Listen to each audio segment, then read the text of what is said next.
So you're constipated so much because you've been overeating for days on end. They might need to, could miss a step when you're walking down I don't know, you're coming from your grandma's, and then you trip and you hit your head on the pavement, and that can cause a concussion, or you slip on like ice. Oh, broken bones, so listen, there was one Christmas, I thought I was gonna end up in the hospital as well. Maybe people don't have the best and happiest memories during the holidays. So just because it's like, it's a joyous time doesn't mean everyone is gonna be joyous,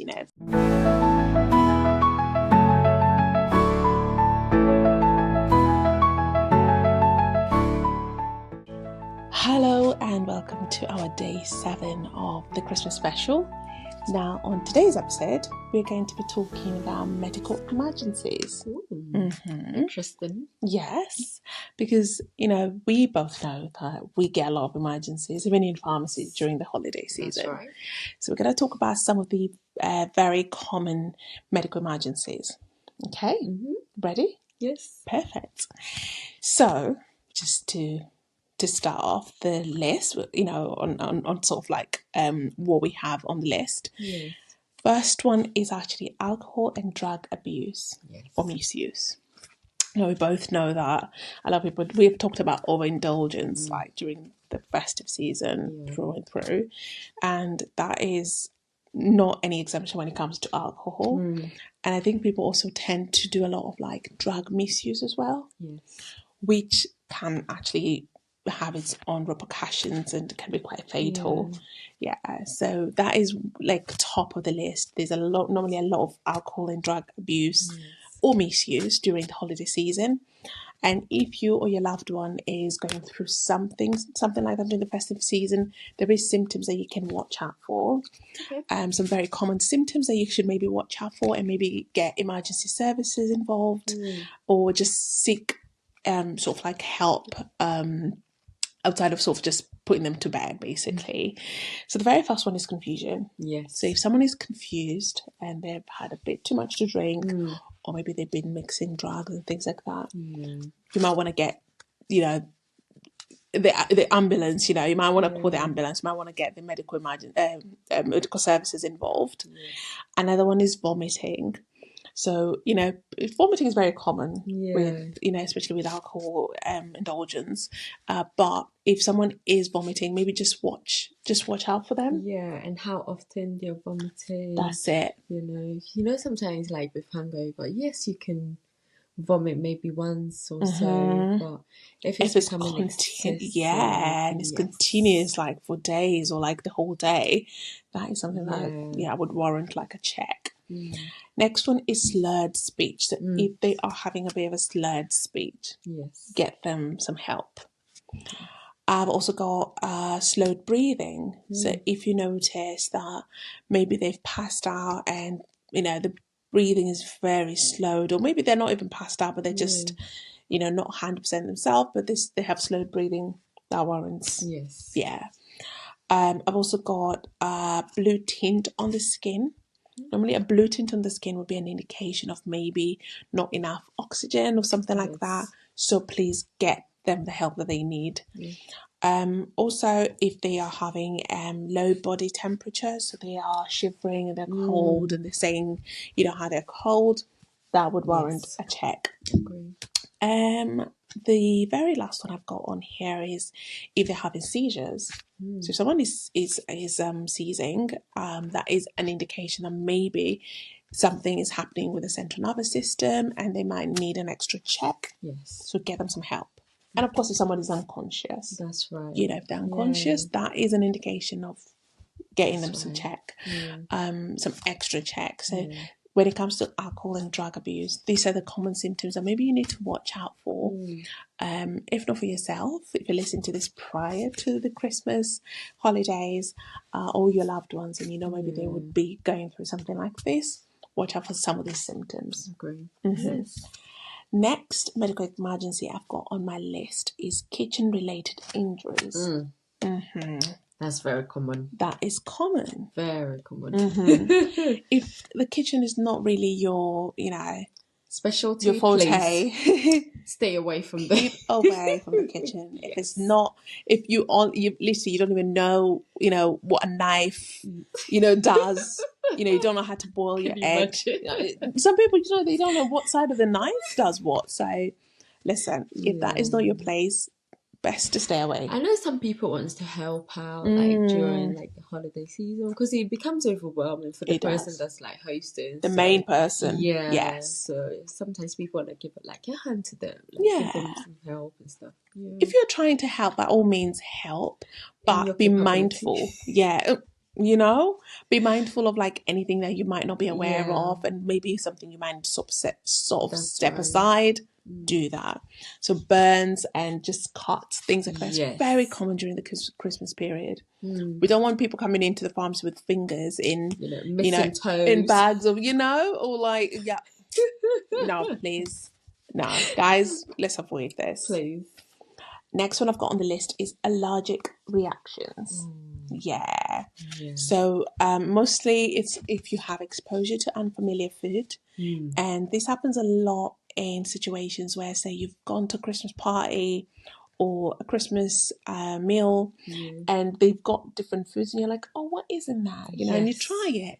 And most of the time people don't tell you exactly every single ingredient there is in something. That's right. They're like, oh, that's just a salad with some veg.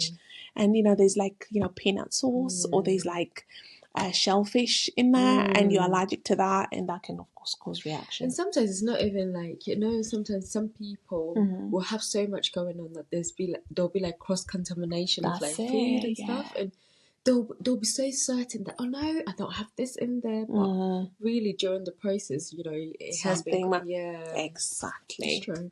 So make sure you carry your EpiPen, guys. Yes. If you have your EpiPens, please take them with you everywhere you're going during Christmas. Yes. Next on my list, I did group these two together, which is overeating and food poisoning. Because it's all to do with food. Yes. Yeah. Overeating. I mean, like overeating, I don't think that can warrant you to go to the hospital, because you probably get like a little heartburn or so. It depends though. Yeah, it depends what, like, how bad it is. Some people have like impacted, let's even say impacted, let's be honest here, feces. So you're constipated so much because you've been overeating for days on end. They might need to, vacuum stuff out. So I think it depends on how bad it is. Yes. If you've been overeating, it's quite bad. Please get get that help. Definitely food poisoning. Food poisoning. You need to get some. Yeah.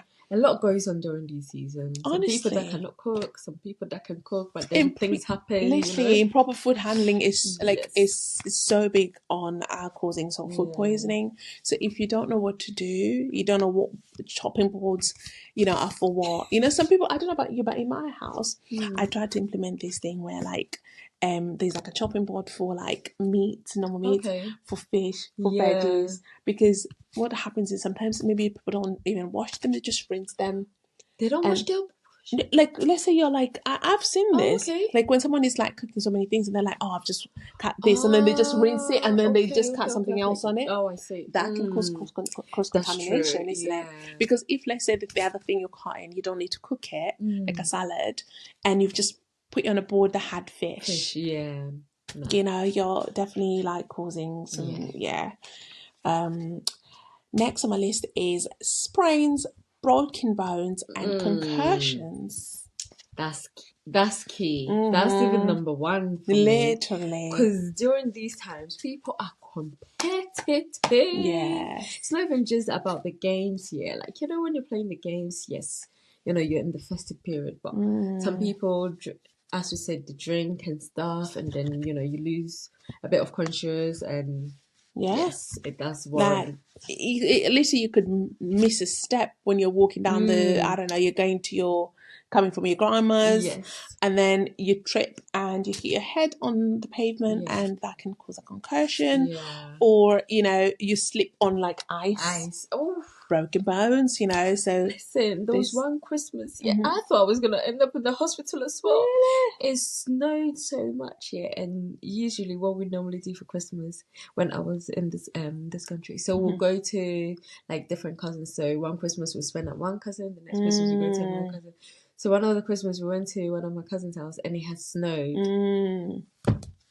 And then obviously, when after it snows, it turns into black ice. Yeah. And this is me. Obviously, I wanted to look cute, wanted to wear one boots with heels. Come and see me dropping on the ice. Yeah, of course. Listen, guys, be very careful out there, okay? Be mindful of, your surroundings as well. Yeah. Because let's be honest as well, when it comes to, Christmas time, maybe the bins are not being taken as often. Yeah. So there might be, even things like, let's be honest, we live in London, okay? The foxes might be out there, enjoying Christmas so be careful out there, please. We don't want any sprains, broken bones, concussions, all of that, because it's very, very common to happen during Christmas. Next on my list is car crashes and road accidents. People are trying to rush so much to get their Christmas shopping done, or to get to their grandmas or their aunties, or to go grab that last pair of boots that they were told is on sale at Zara or something. And honestly, guys, there's no reason to be in a rush. It's Christmas time. Let's all take it easy. It's supposed to be, listen, I'm not saying just chill, but it's supposed to be a joyous time. It's supposed to be a chill time. That's right. Let's try avoid some of these things. Okay. And on to the next one, which is heart attacks. Yeah. So during the holiday season, there's a lot of stress. Yeah. A lot of overindulgence. There's a lot of alcohol intake, excessive. And all of these things actually can cause heart attacks. So be very mindful, guys. Yes. And maybe even your loved ones. If you notice that maybe someone is being a bit... Maybe just sit them aside and just be like, look, let's maybe look into that. I'm not saying, try grab that drink from their hand or whatever, but there's way you know how you handle the people around you, so do what you have to do, but be respectful, of course. And the next one I've got on my list is depression and mental health crisis. That's major, because during this period, people do go through a lot of things. There might be some people who are alone, don't have their family around them. It. But even the weather, as we spoke, maybe it's causing cold them to be depressed, and maybe some people don't have the best and happiest memories during the holidays. So just because it's it's a joyous time doesn't mean everyone is going to be joyous. There's people who have lost maybe some of the most important people in their lives during this time, or things have happened to them during this time, and they might not necessarily feel festive. And they might not even want to be celebrating anything. That's right. And sometimes what happens is we don't realize the things we say to people, which you might see someone just looking all gloomy, and you're like, cheer up, mate, it's Christmas, and you're thinking, listen, you don't know what the person is going through. They have no reason to cheer up. Yeah. So some of these things, it's very, very important just to be mindful. And also, I always say during Christmas, be more patient with people. Yes. So if someone wants to just maybe have a chat, it is worth just sort of having that chat with them. You might be the one sort of saving them that Christmas. So guys, be mindful, be patient. There's people who are going through things you don't know during Christmas. Last on my list is carbon monoxide poisoning. Yes. There's a lot of faulty appliances that people have in their homes, These appliances, I know my mum has got this little radiator that she's had since my baby sister was born. And I remember it because I've got these photos. So it's 20 years old, but I think she gets it checked, fusing the fuse or whatever every year. But what I'm trying to say is there's going to be appliances in the home that you haven't got checked and you haven't used for so long, and then you bring them out during Christmas. And these faulty appliances is what could be causing carbon monoxide. Yeah, poisoning, you know. So please get your gadgets checked, your appliances checked. Yes. Make sure everything is in working order. You know, because unfortunately Santa does not have it doesn't come with like Santa. you know, he doesn't come with all the bits, you know, like down the chimney and then it comes, oh yeah, there's carbon monoxide here, let's sort it out, you know. So you can be your own Santa this Christmas. Unless you have any others that you can think of as major sort of like medical emergencies. No, not really, because we've mentioned them. Yeah, those are the major ones. Those are the very major ones. And honestly, if during this festive season you notice that maybe someone you love is struggling, is going through a hard time, just be that listening ear. Have a chat with your loved ones. Be there for your loved ones. Because honestly, Christmas is more than just Santa and cookies. Exactly. Yeah.